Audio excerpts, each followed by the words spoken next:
From the teacher perspective, here is your home screen.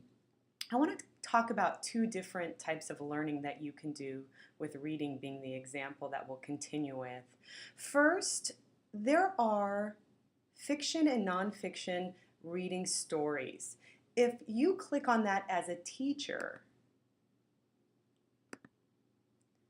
what you're going to get is really the analytics for your class.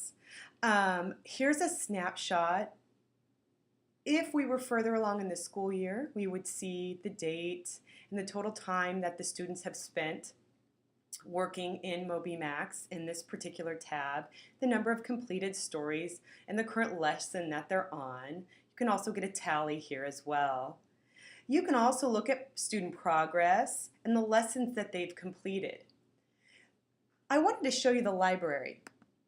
This is the way that you can take a look at the stories that the students actually read and the questions that they answer within their reading module. So for grade 6, if you had a student that was reading at the 6th grade level, these are all of the different stories that that student could potentially read as a 6th grade in the 6th grade module.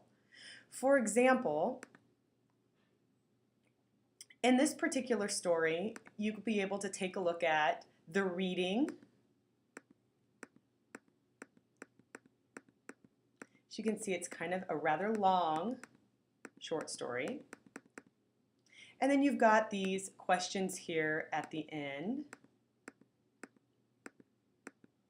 What's nice about this is it allows for you to see what the students are reading and answering.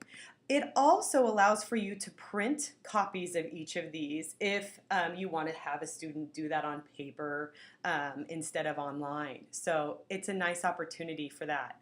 If I go back to the home screen, the other reading tab that I'd like to show are the reading skills. These two compare in the sense that these are isolated skills that the students practice. These are the application of those skills in kind of a random mixed fashion.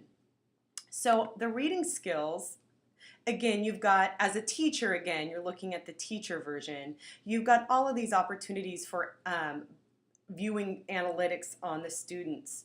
One of the things that I love about this particular feature or this particular module are not only can you take a look at the lessons and what they've done, you can also take a look at assessments, even create your own, which is something we could take a look at down the road.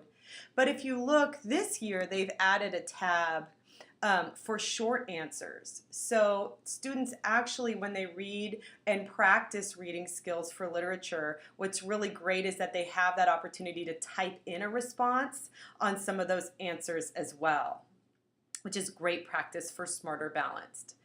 Again, with the reading skills for literature, you have that library option where you as a teacher can take a look at the skills the students are working on. I'm going to stick with grade 6 again. And here you can take a look at all the different lessons that the kids practice.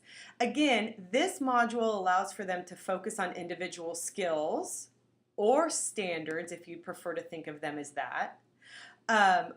The other reading module is more of an application of those on longer stories. So here, for example, citing textual evidence, if a student is working on that lesson,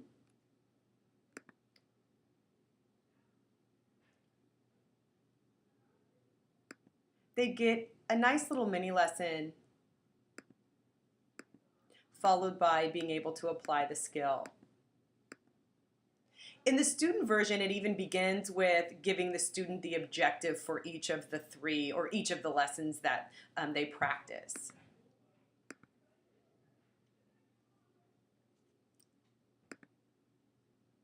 So that gives you kind of a background, at least from the teacher's perspective, of the two different types of reading tabs that students can, or modules that the students can practice within.